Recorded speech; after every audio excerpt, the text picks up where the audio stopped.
Today we're going to be talking to the Twitch streamer Liquidsmoke2517 and get his reactions and philosophies on how to be successful at Twitch streaming and even on YouTube. So let's go ahead and welcome Mr. Liquid Smoke. How are you doing today? Good, man. Good, man. Thanks for having me. How are you? I am fantastic on this beautiful morning. As you can see, it's very bright outside. Yes, sir. Yes, sir, it is. Yes. So I wanted to just kind of dive into there and just see, what got you started, man? What made Liquid Smoke 2517? Well, man, I've been a gamer virtually my entire life. Started with playing Nintendo with my mom back in the day when my dad was out of town, and it just progressed from there, from the early middle school years to the teenage years, and it just progressed naturally from there on. Streaming and gaming has been something that has been a big part of my life, gaming mostly. Streaming still relatively new for me. So yeah, that's pretty much it, man. Yeah, because you post a lot of your clips onto like YouTube and all those kind of things, so more people can see you. So yes, sir.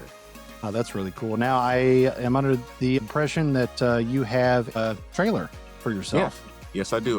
It's on my my Twitch channel. So yeah, I'll share my screen and show it. Okay, yeah, let's take a look at it, see what it looks like here. Nice. Which game was this? Apex Legends. And then this is Path of Exile 2.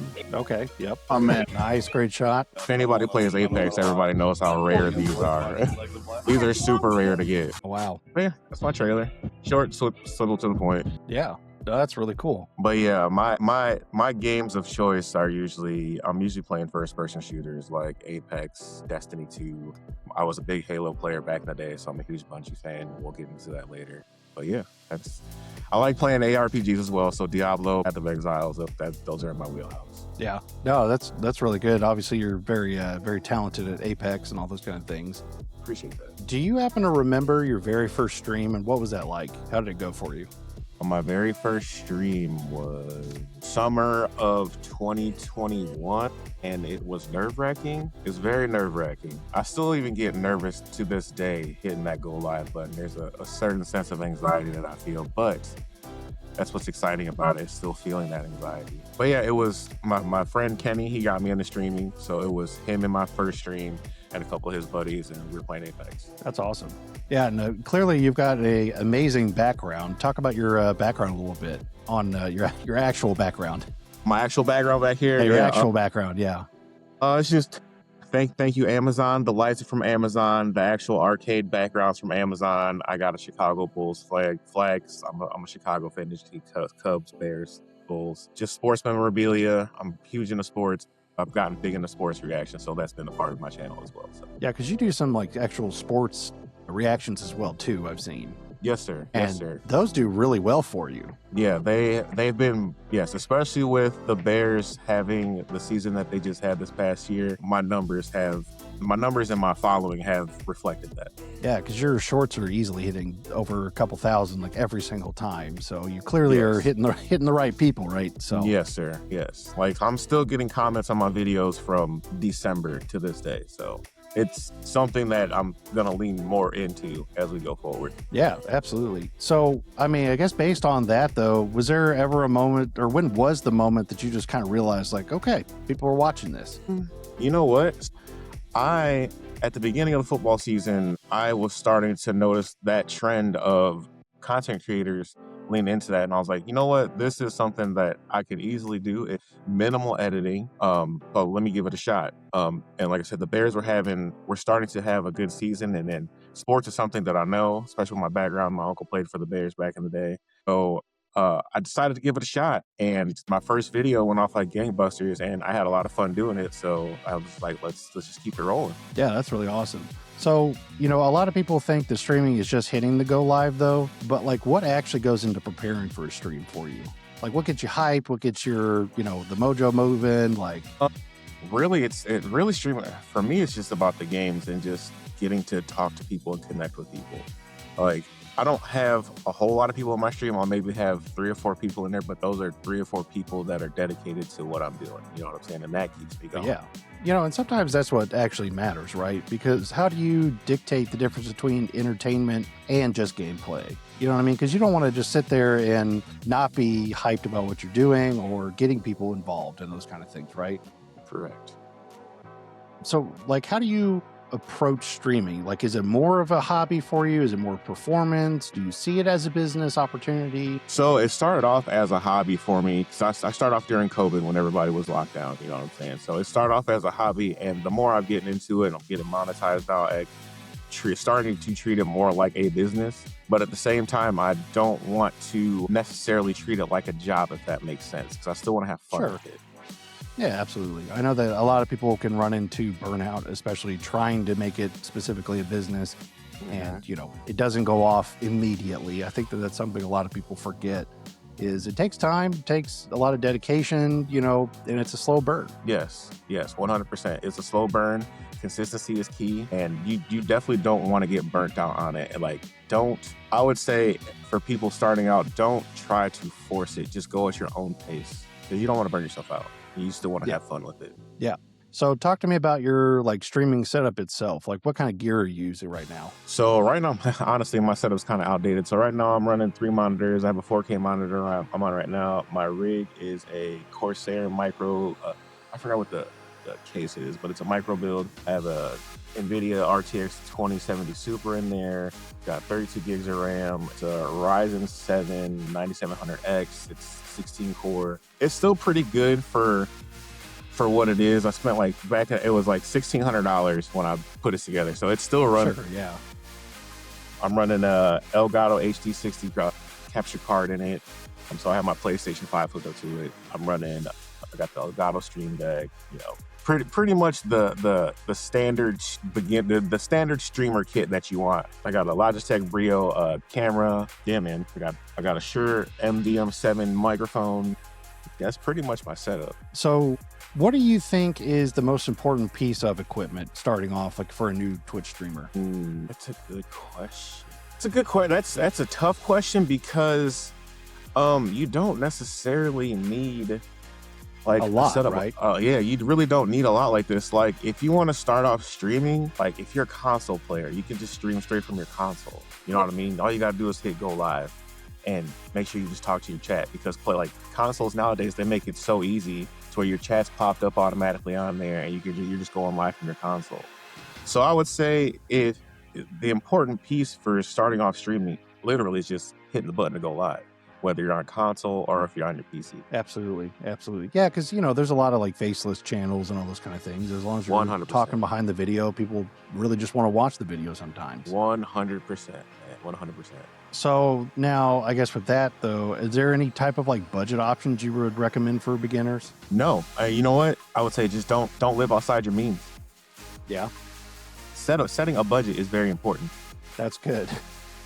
Set a budget and then go from there. Once you figure out your budget, that's when you can hit the ground running. Because if you don't know your budget, then you really don't know what you're going to get yourself into, and you can't figure things out from there. So I would say set your budget and then go from there. Yeah.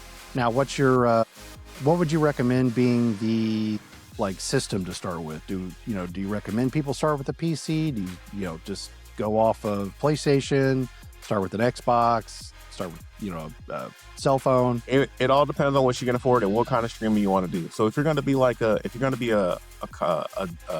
streaming games and you have a console, just start with that. If you're going to do like IRL streams, just use your phone. Yeah. And what kind of programs are you using like to stream?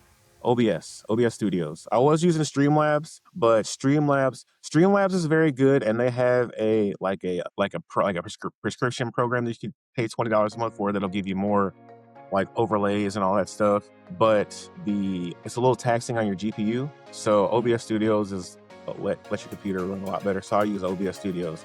It's a little bit more to it to learn than Streamlabs, because Streamlabs is pretty much plug and play. It's pretty easy to set up. But once you figure out OBS Studios, it's pretty solid. Yeah, I've heard, OBS just has a lot more advanced things to kind of dive into, right? So that kind of changes the entry level, I feel like, a little bit, but not enough to, affect getting started, right? That's the important part. Yeah. So, what's one upgrade you made to yourself for your setup that made a huge difference for you? I'm going to argue it's that giant Batman symbol in the background that you sent. Oh, yeah. Yeah, the Batman symbol is cool. If I'm gonna, honestly, when I sit down here and it's like right here, I'm looking at it, I feel like I'm in the back game. Like I feel like I'm looking at the back computer. You know what I'm saying?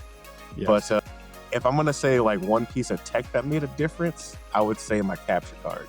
Because capture cards was something I was having difficulty with before I decided to switch to Elgato, because I got like a cheap capture card off of Amazon, and it was 4K, but it wasn't, and it didn't really work. So then I ended up getting the external HD60 Elgato, and that was cool. It did what it needed to do, and then I got the 4K 60 that actually goes into my PC, and that made a huge difference. So now I know we kind of talked prior to starting the episode here. You helped your sister build up a really nice PC. Now we're talking about tech anyway, right?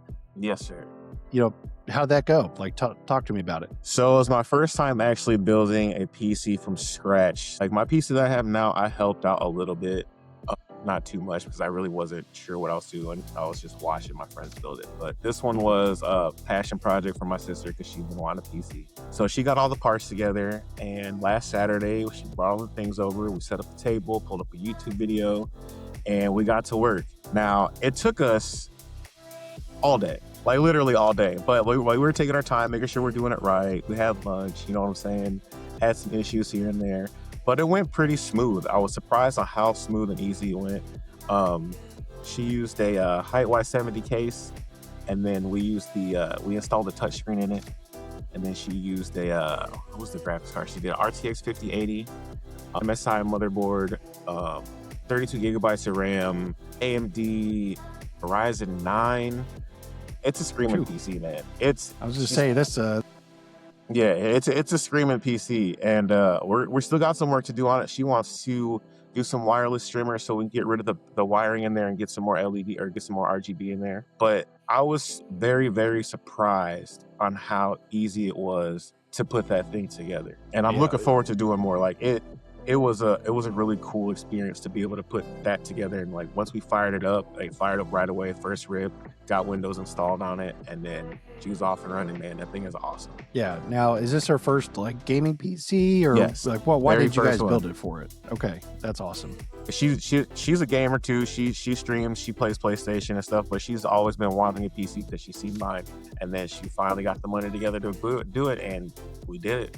She definitely did it, especially with the cost of what we were talking about, how much that bad boy costs. So, brother, let me tell you what, the price of RAM nowadays is ridiculous. Oh my God, it is insane right now. It is insane. Like $1,100 for 32 gigabytes or 64 gigs of RAM is insane. Yeah, no, absolutely. What mistakes do you think most people do when they first start building their PC? Or what should they avoid? Let's ask that. This is what we were running into this too, because my sister was very excited. One thing at a time.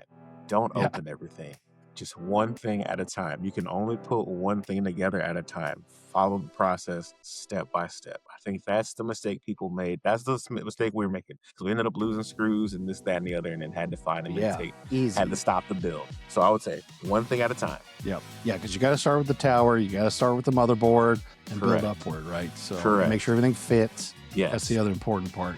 So what was the first game that she jumped into? Marvel Rivals. Really? Okay. Yes. Okay. She's a huge Marvel Rivals. She's a huge Marvel Rivals fan. Marvel Rivals and Call of Duty Black Ops Zombies is her jam. Okay, awesome. So talk to me about the Marvel Rivals. Favorite Marvel character? I know you guys kind of... Me or her? Well, let's go both. I mean, because I know that you kind of included a specific character in the build.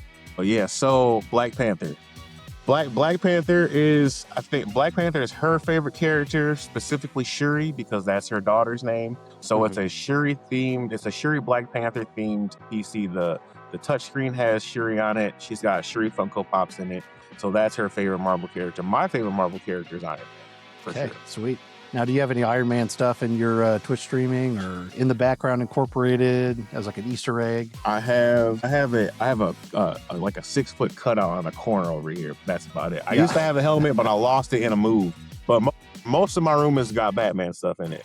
Batman and Iron Man are my two guys. Very, very similar characters too. Yeah. So, I mean, how did you feel about Ironheart? I mean, I think we both talked about it on the sideline, and I thought it was phenomenal. Like, I thought they did not get enough hype. I agree. I thought Ironheart was really good, and I really, not to spoil anything, like the twist at the end with with everything that's going on, the Yeah. decision she made at the end. I thought that was very, very good. I enjoyed it. I liked it more than I thought I was going to. Yes. And for those that don't know, and this is not really a spoiler, it's just more of a, hey, make sure you pay attention to this because it's quick and it'll be gone. Pay attention to a specific coffee cup. I'll just put it that way. Correct. Yes, sir. Because that's going to leave into something that the Marvel Universe has been needing for quite a while. Amen. And I think eventually we'll see it, but we've got to get through Doom first, right? Which I'm really excited for. Yeah, me too. Yeah, me too. And that's coming out later this year. We got like 10 months, 9 months? 10 months, something like that. Yep. Yeah. The Doomsday clock is still going pretty strong. It seems like it's getting a little bit louder now, finally. But yeah, so I guess we'll just kind of have to move forward with that one. So but let me ask you this. Has she tried Marathon yet? Because I know we were going to talk about Bungie. She hasn't tried Marathon yet. She's played Destiny before, but she hasn't. I was just telling her about Marathon yesterday, the day before that.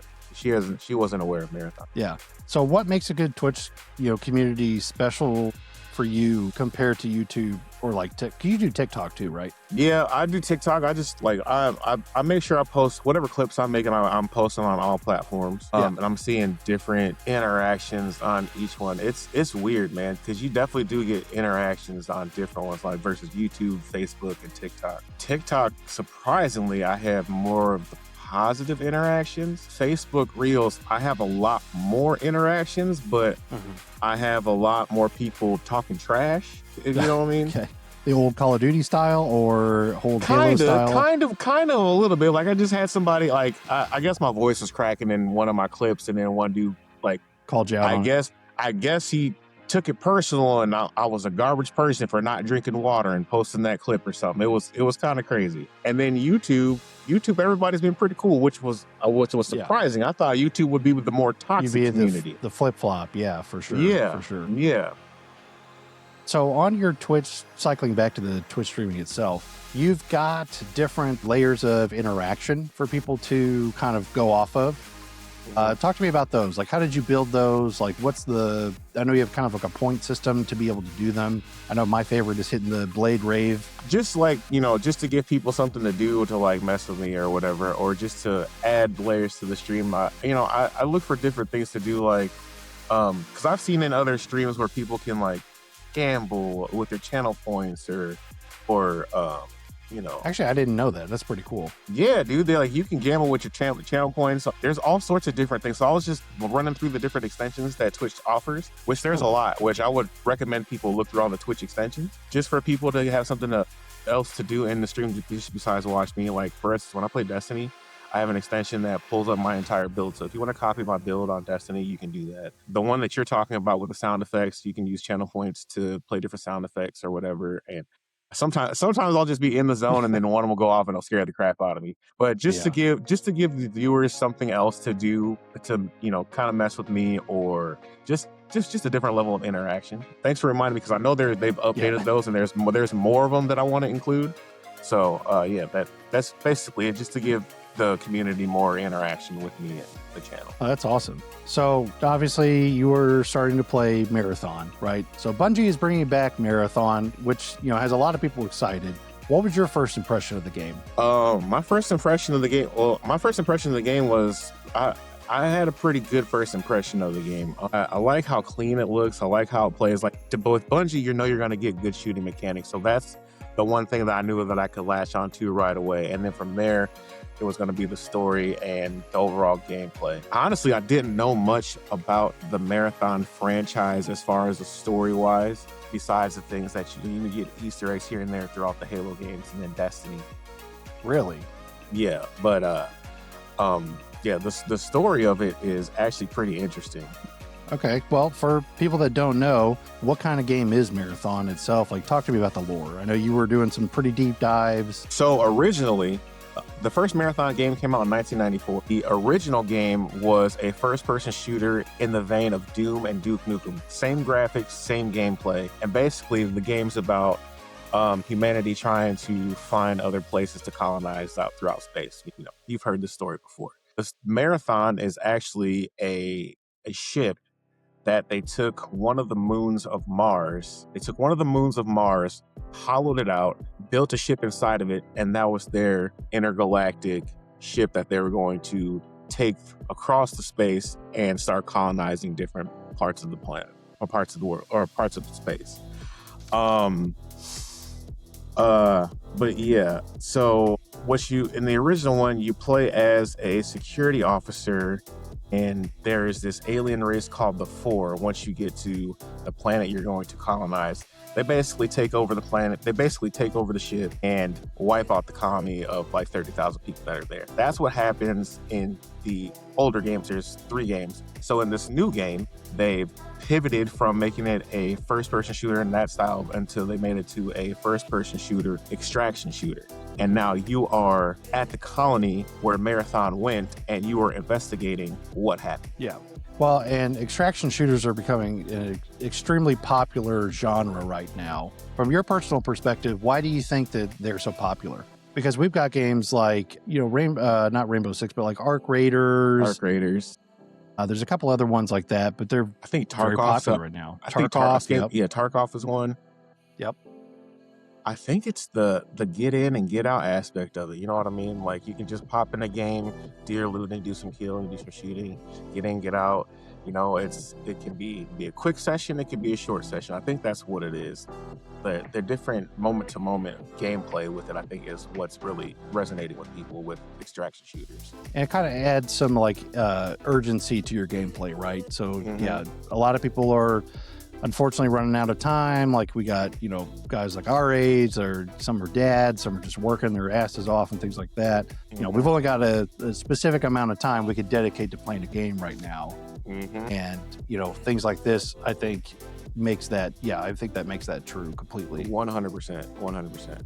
Yeah. So, what makes Bungie uniquely positioned to make a great extraction shooter, do you think? Honestly, I think it's their storytelling and the lore that they're trying to produce and the aesthetics of the game. Bungie does shooting mechanics really well, and then yes, they clearly have I think they have the market corner on space exploration and like the military being in space. That's what they do. Like Halo does that, Destiny in a way. They're all kind of similar. It's aliens, tech, AI, shooting. That's what it is. Yeah. And I would definitely say that yes, Bungie does an excellent job at game mechanics, because I've only played just a quick little demo of it, but the guns feel good, like the hit marks feel good. And those kind of things too. Let's see. Okay, so was there anything else you wanted to add to the marathon portion? Like, how's your gameplay been? Do you feel like it's really good for Twitch streaming? So my gameplay's been pretty well. I have played solos, I've played duos, and I've played trios. I've enjoyed my experience in all 3, and they all 3 play very different. So when you're playing solos, it feels more like a stealth shooter, you know what I mean? Because you're by yourself, you're not trying to make a whole lot of noise. You're trying to go and do your missions and get out. And that's what's cool about it too. It's very mission oriented. So like you have contracts you have to do, and there's 6 different factions. Each faction has a different skill tree to unlock different bonuses and that and the other. It's very, very focused on that, and it feels very good. So when you're by yourself, you're stealthy and really trying to be focused on doing that. Now when you add a person, ups the ante because there's more people on the map. You know what I'm saying? And then so when you're playing, it's definitely more actiony when you're playing duos. And when you're playing trios, and I was telling my friend this yesterday, the encounters we were running into when we were trying to do missions, it felt like I was playing Apex Legends, just because of how quick-paced and action-packed each encounter was.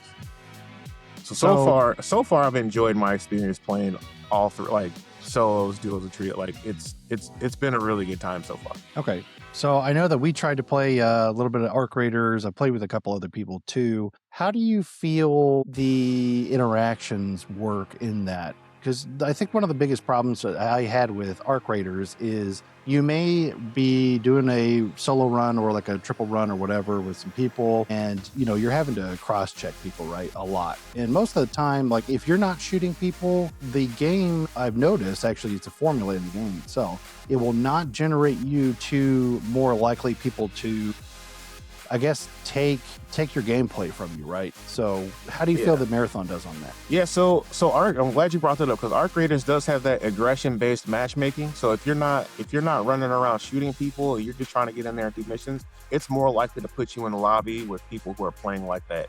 If you're running and gunning, it's going to put you in running and gunning lobbies. Marathon, I have noticed there is far less interaction with people because, you know, I think I've shown you clips in Arc Raiders where I'll come across somebody and they've betrayed me. There's none of that in Marathon. You see somebody, you take them out. There's even been a time where I hesitated on taking somebody out, got killed, came back in the game, and then the AI prompt in the game was like, hey, you probably shouldn't be so hesitant about that. Just go ahead and take, basically telling me, don't hesitate, just kill them. So there's a lot less interaction and trying to manipulate people through proximity chat. It's more, you see somebody, take them out. Don't waste time. Yeah. I think that was one of the the seller points for me on the Division 2, right? That was such a new, unique experience to walk through, like, you know, New York, for instance, and go into the dark zone. And do you feel like that's pretty comparable, like as far as your actual gameplay? Yeah, I feel like Marathon is more comparable to the Division Dark Zone for sure. Absolutely. Yeah. Well, that's really cool. So, was there anything else you wanted to add to that part? No, man. I think gameplay. Oh, I do have a gameplay video. Okay, let me kind of run through a little bit before I click this. I'm just gonna link into it. So let's see. How do I lean into that? Talking about when I gun. Okay. 3, 2, 1. Yeah, so I mean, it sounds like it's been a really good experience for you in playing this game. And I know that you talked about you have some gameplay footage you could show off too. Do you want to take a look at some of that? Yeah, let's see. Here it is. So yeah, it's me and my friends last night. We were just running around trying to do missions. One of my buddies had just started playing. And I mean, the maps it looks a little simple, but you know, not too bad. Kind of has a cyberpunk kind of feel to it. Very cyberpunk, very clean aesthetic. That's the one thing I like about this game as opposed to Arc Raiders. I love this type of aesthetic. Yeah, it's very simplistic, but obviously you know what you're doing. Now, talk to me about the customization of the weapons. I know that was one big thing. Some people do feel like it looks like Lego bricks. They look like Lego bricks. Oh, that's funny. They kind of do. I've heard like Roblox comparisons. Roblox, okay. Yeah. There's a lot of customization as far as like cosmetic customizations. Is just skins, charms, and different stickers you can put on your weapons. But there's more custom, like there's mods you can put on your weapons. You can change scopes. You can really change up how your gameplay is with the different mods and abilities that you can collect throughout the game. There's like 28 different weapons so far in the game, ranging from assault rifles to shotguns to SMGs, grenades. Each character, so there's 6 different characters you can pick. They're called shells. Each of them has different abilities. I'm playing a character called Triage. He has a healing drone. He can heal his healer teammates, their HP and their shields. He has a different ability where he can increase his weapon damage. His ultimate ability is I can cast 2 tendrils out. If somebody's down, I can instant revive them, or I can damage an enemy with it. So there's a lot of different customization, and I was honestly surprised at how much customization there is in this game. I would say that's one of the things that they have over Arc Raiders is the overall customization. There's a lot more of that can change up how your gameplay is. And then Bungie's even said from season to season, the game's going to feel different. So how the game feels now, it's not going to feel the same when season 2 comes out, because they're going to add more customization, more ways to play, more story. There's going to be more maps, and all the seasons are going to be free of charge. I mean, that's a huge sell point right there. Free of charge. So, do you feel like this is as of right now, do you feel like it's a complete game? For what it is at launch, I would say it feels pretty complete. And I think, as you know, I played the Server Slam last weekend. Even the Server Slam, like the open beta, felt pretty refined. Okay. Felt pretty good. And then from the Server Slam to launch, you can feel that they cranked that knob up a little bit. The XP's up a little bit more. The bots that you face are amped up a little bit more. They feel more. The AI feels more tactical, if you will. So you can definitely feel the difference between the beta and launch. Yeah. Now I know from the lore that I think there's a few different versions of the AI, right? Like AI nations or race, I guess. Are they only focusing on the main antagonist right now, or do you think that it's a little bit of every one of them? So it's a little bit of everyone. So like like I said, there's 6 different factions right now, and each faction is basically fighting for power or territory in the game. So you're doing you're doing your bidding, you're doing contracts for each faction and trying to uncover what's going on. So each faction is trying to find out what's going on the planet called the colony and then the marathon ship, and trying to basically get this alien tech or whatever they think is out there. Well, that's some awesome gameplay. Thanks for actually sharing that with us. And obviously, if you guys want to check out Liquid Smoke, you can find them on Twitch, Liquidsmoke2517. Do you know what your typical like stream schedule is? I try to stream a couple hours a day, but I'm mainly on the weekends, Friday, Saturday, Sunday, for anywhere from 11 to 8 at night. It just all depends. Really don't have a set schedule right now, but just keep the notifications on, and then Yeah. So cycling back to, you were talking about like sometimes, you don't really have, and this goes for any Twitch streamers, right? You may just look like you have like 4 or 5 dedicated people really watching you. How do you feel like you build up that loyal community like that as a streamer? it really is just focused on the people that you get in your channel and focus on them, and I feel like the rest will take care of itself. It's kind of hard to build a community on Twitch right now, just Twitch alone, so you need to do other things like YouTube, TikTok, and Facebook.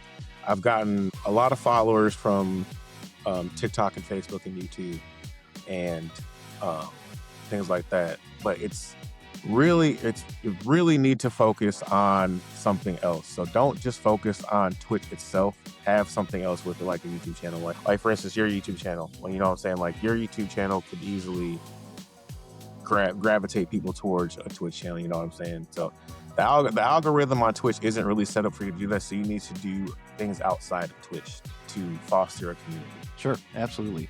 Have you And ever then had once you get those people, just focus on the 1 or 2 or 3 people you may get on there, and then you're winning. Yeah, no, absolutely. Yeah, because that's how you get views. That's how you get watch time, interactions, and those kind of things.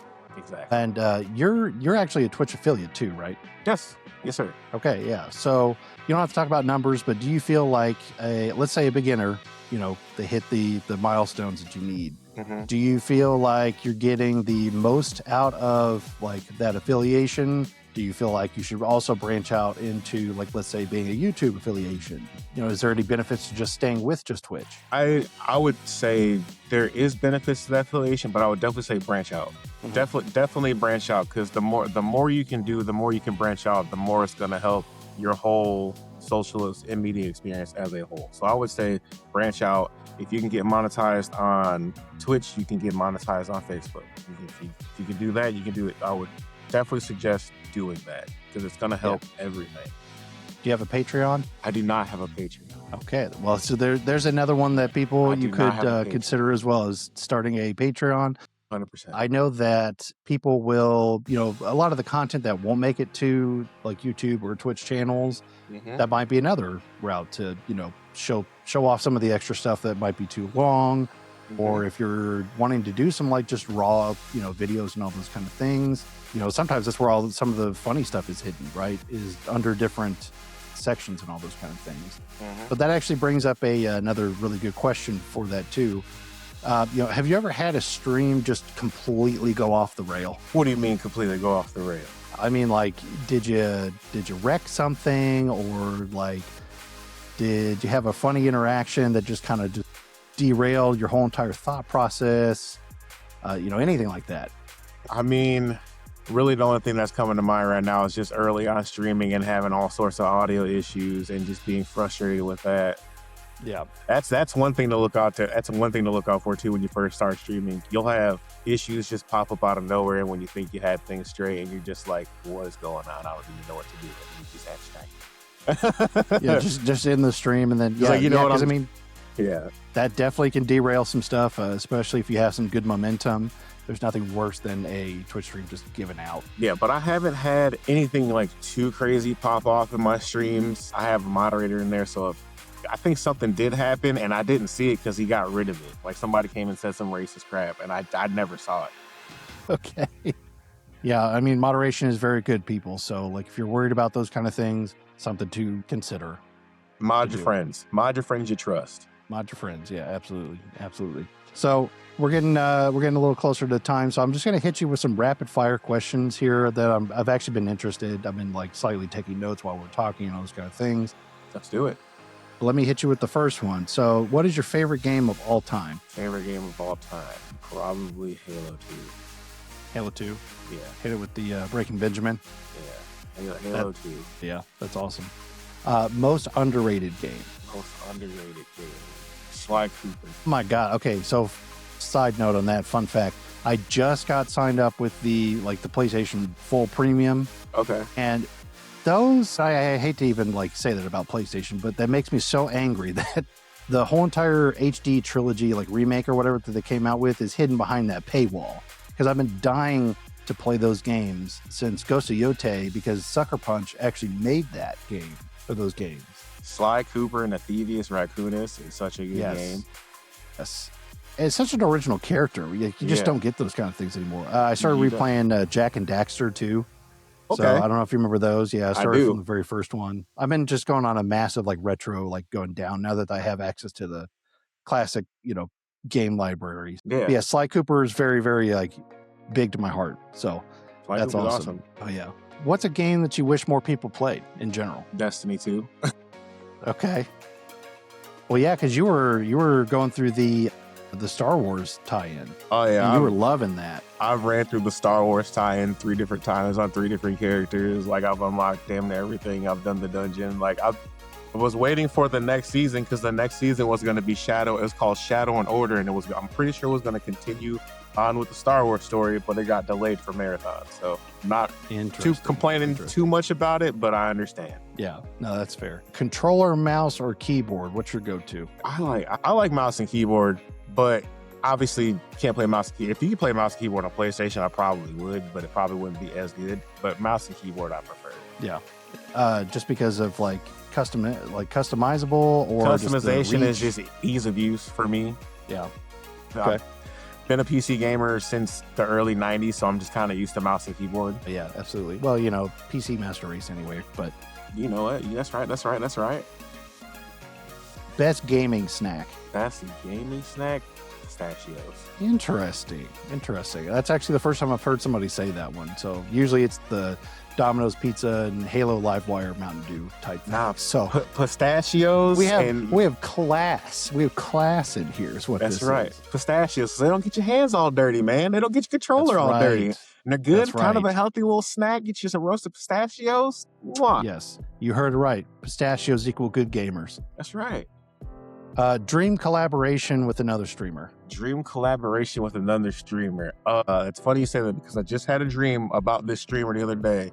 Agent 00. He's one of Kai Cenat's friends. He's a huge gamer. He's into cars. He's into F1. He's into a lot of things I'm into. Seems like a really cool dude. I would love to be able to collaborate with him on a gaming stream or an F1 stream or something like that. Yeah. No, that's awesome. Where can people find your typical streaming stuff at? Obviously, we've got Twitch. Are you on YouTube and everything else? I know we kind of talked about that, but Twitch, YouTube, Facebook Reels. I post a lot of stuff on Instagram as well. So Twitch, TikTok, like all the social medias, just look up Liquidsmoke2517 and you'll see me. Yeah, that's cool. What games are you planning to stream next, like outside of Marathon? Or are you going to be focused on Marathon for quite a while? So right now the focus is Marathon. It was going to be Destiny, but Destiny hasn't. Destiny's going to drop. That next expansion is going to drop in June. So that'll be when June comes. That'll be a stream focus, more Marathon. I was thinking about streaming World of Warcraft because they just dropped a new expansion here lately. It's it was really like Midnight or something. Yeah, Midnight. I have it. I bought it a while ago. I just haven't fired it up yet. I know it just came. It just launched recently. Yeah, but it's going to be a heavy focus on Marathon here. Okay. Do you have any advice for someone who's just starting streaming? Consistency. Be consistent. Don't worry about what people are going to say, because at the end of the day, some people are going to like your stuff or they're not. You're going to make bad content. You're going to make good content. Just do the work. Do the work and be consistent. Yeah. What's the biggest lie people believe about streaming? The biggest lie people believe about streaming, that if I get a bunch of equipment, that my stream is going to be successful. Yeah, 100%. You know, I've put a lot of money and investment into getting all the podcast stuff done, right? But without like production and good editing and timing and marketing, you know, I feel like that you do fall short, because you could have like the greatest video in the world, and if you don't time it right, nobody's going to see that, and then you're going to feel like you did nothing when you probably did something that somebody wishes they could do, right? Right, and it probably took you a few hours to put it together too. Yes, because I can already tell you right now, this video by itself will take me a couple days to edit. That's for sure. What's the hardest part about being a Twitch streamer, you know, nobody really talks about? Yes, staying out of your own head and thinking about what's not happening with your Twitch channel. You know what I mean? I think that's the hardest part. Yeah. Once you figure that out and don't be so focused on what's not happening and then focus on what you're doing, then you'll be fine. Yeah.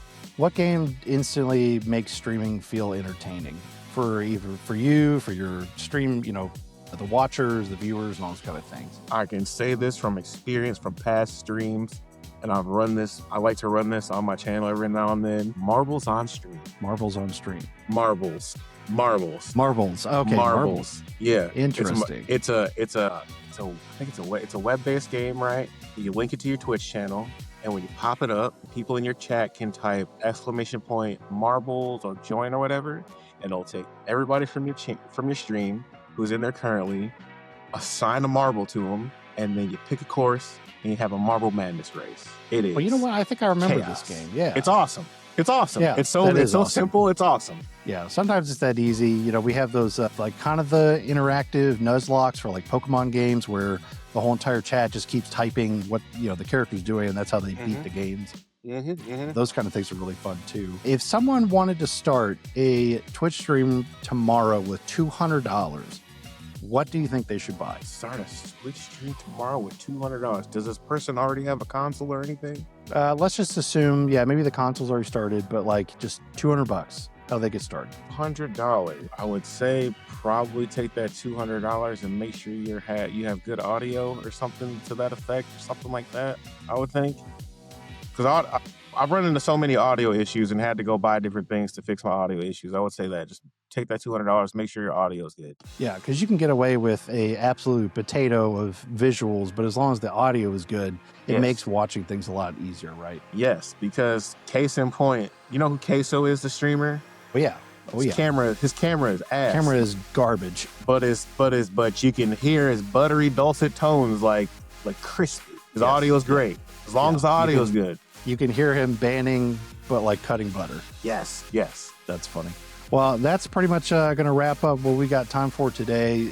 You know, Smoke, thanks so much for stopping in. I appreciate you giving me the time to interview. You know, if you want to plug your Twitch stream real quick, we could do that. We could drop the, I'll drop in the comments below for everybody that if you want to click on his link, make sure you give him a follow, and then make sure that you join us again on 8-Bits and Dice Rolls podcast. We're back. This is kind of the relaunching, and I hope that you guys really enjoyed this stream. We're going to have some more interviews and things like this coming in the future. Like I said, make sure you like, comment, subscribe. What is your favorite part of this episode? What is your journey on Twitch streaming or YouTube streaming? To know about it, just drop a comment below, and then we will see you guys in the next one. And make sure you put the coin in the slot, hit the power button, roll for initiative, and we'll see you next time.